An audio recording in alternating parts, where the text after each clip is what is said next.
telah di kekuasaan Allah. Adik tahu apa itu laut? Bumi, alam beserta isinya. Bumi isinya ada Apa lagi? Planet. galaksi. Galaksi.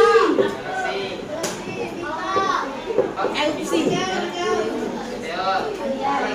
Planet. Jupiter H2O. Udara. Pokoknya segala sesuatu yang berada di planet, di bintang, di galaksi itu adalah alam semesta. Siapa yang menciptakan alam semesta? Nah, itu didukung dalam Quran surat Al-Anbiya ayat 30. Ada yang bisa baca? Ada yang membaca? Ayo, Abi. Awalam ya. Bismillah dulu. Kenapa? Tidak apa? Bismillahirrahmanirrahim. Awalam yarol ladin. Awalam ya wallazina Iya betul.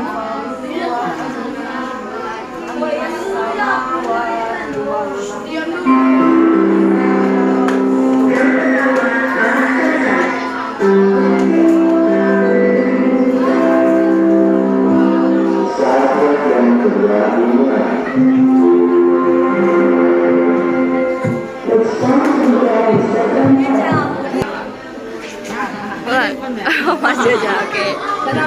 Maju, maju, maju.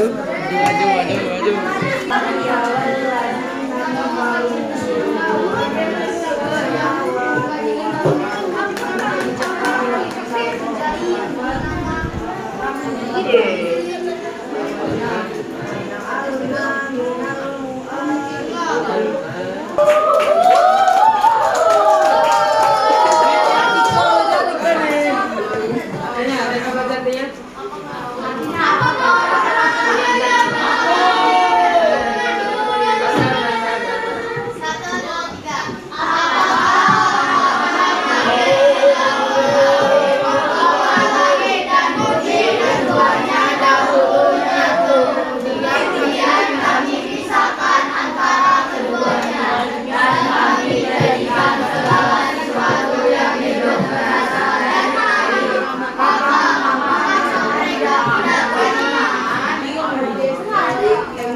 Jadi ini itu menjelaskan bahwa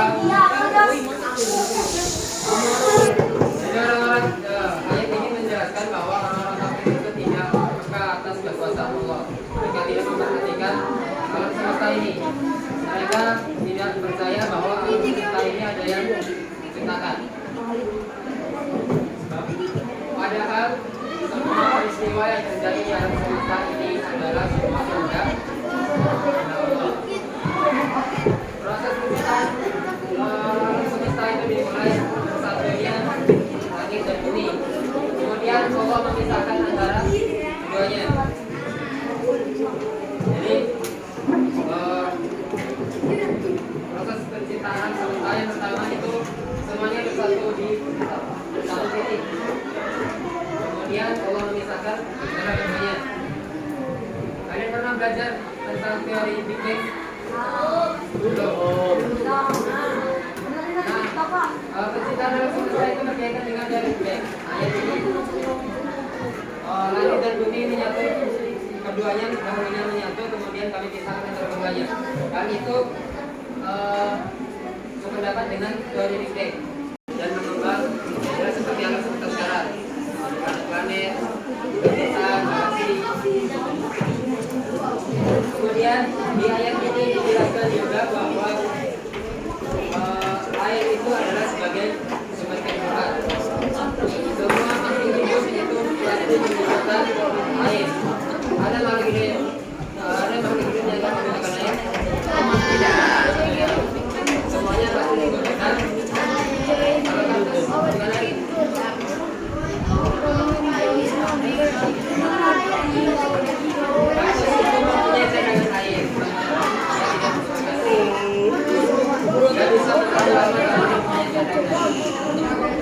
Kemudian maka mengapa mereka tidak beriman?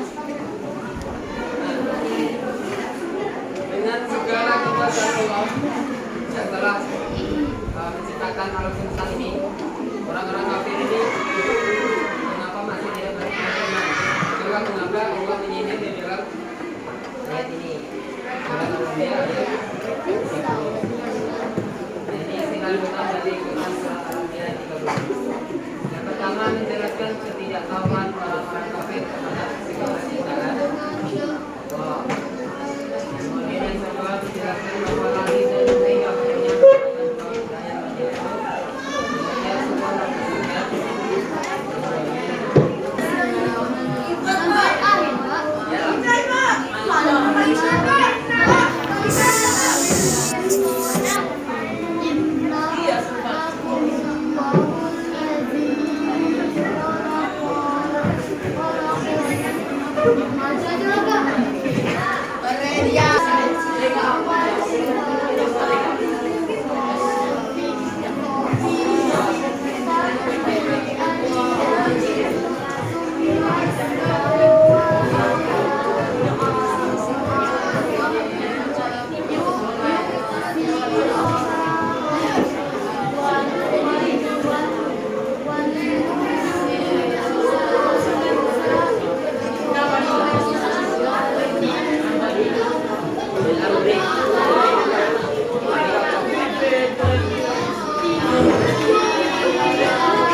Ada yang bertanya?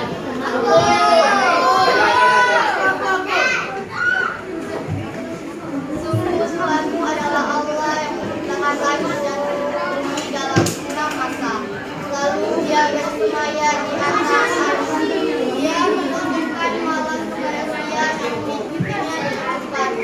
Dia ciptakan matahari, bulan dan bintang-bintang untuk kepadanya kepada perintahnya. Oke. Jadi di ayat ini menjelaskan penciptaan langit dan bumi itu dalam 6 masa. Ada yang tahu 6 masa? 6 masa itu. 6 masa itu 6 hari dalam perhitungan akhirat. 6 masa itu 6 hari dalam perhitungan akhirat. Jadi 1 hari di akhirat itu setara dengan 10 tahun di dunia. Jadi bisa dibayangkan kita padahal kita hidup di dunia paling lama mungkin cuma 100 tahun. Adakah yang umurnya 200 tahun? Ada yang umurnya 200 tahun? Ada. Coba kalian bayangkan kalau kita masuk surga itu berdasarkan pahala yang kita kumpulkan atau amal yang kita kumpulkan selama di dunia. Cuma berapa hari kita di akhirat? Cuma berapa menit kita di akhirat? Padahal 1 hari di akhirat itu setara dengan 1000 tahun di dunia. Kalau kita masuk surga berdasarkan amal pahala, itu amal kita nggak cukup untuk menembus surganya Allah. Kemudian lalu dia bersemayam di atas ars. Ada yang tahu apa itu ars? Ars. Arsi. Ada yang tahu? Arsy itu adalah tempat tinggalnya Allah atau singgasananya Allah. Ya. Tempat tinggal Allah. Ya. Singgasana.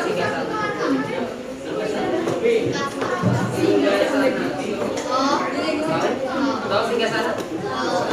Kalau raja-raja itu biasanya bertempat tinggal di singgasana. Tahu singgasana? Singgasana itu tempat tinggalnya.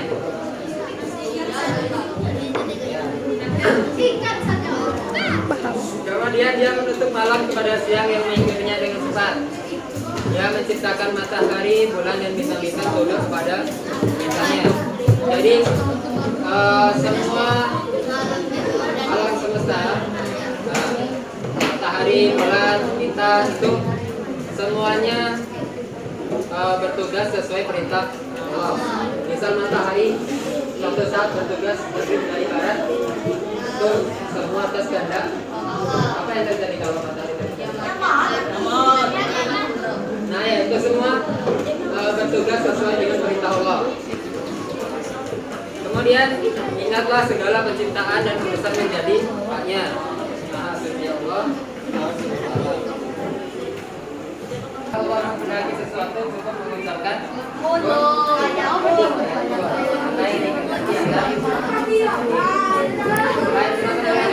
ini laut, hutan, gunung dan lain sebagainya merupakan kita.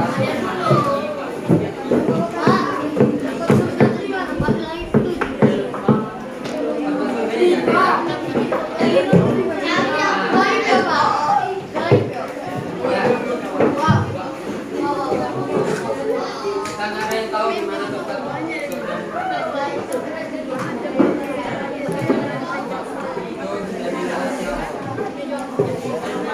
ya, ada yang mau bertanya? Ada. Banyak doang. Yang mau bertanya silakan. Ini.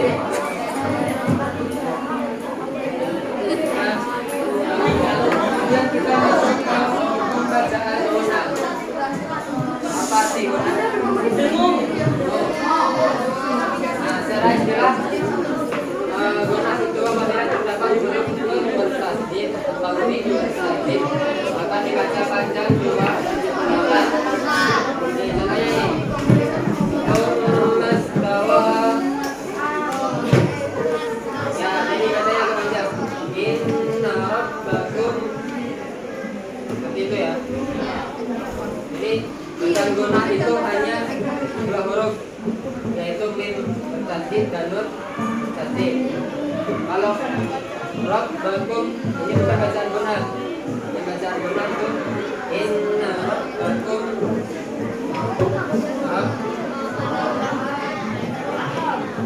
Coba cari di sini pembacaan guna. Inna. Selain lagi.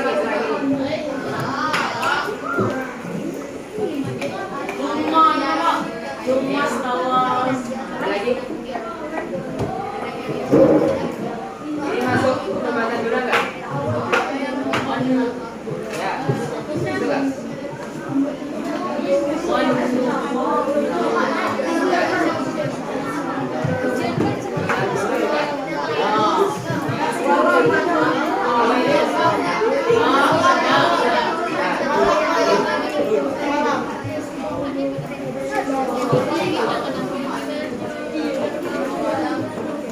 Ini mana? Awal aku. Bukan dong. Ya. Jadi dia harus ingat wajib. Ya, seperti ini. Kalau awalam ini bukan guna karena tidak ada tasdid. Tahu tasdidnya? Langsung aja isi nggak apa-apa. Sudah? Ada yang mau ditanyakan? Mana? Nah, ini contoh perilaku mengamalkan Rasulullah Anbiya dan Jangan nggak masuk kok. Nggak apa-apa. Apa contohnya? Saya tulisan apa?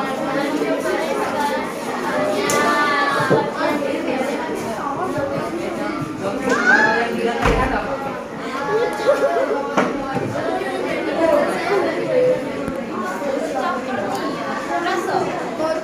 Kemudian tidak merusak lingkungan sekitar, seperti tidak membuang sampah.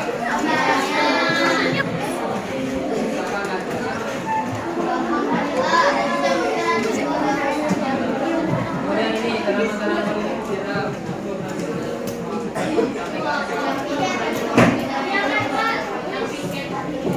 iya masa itu tanamannya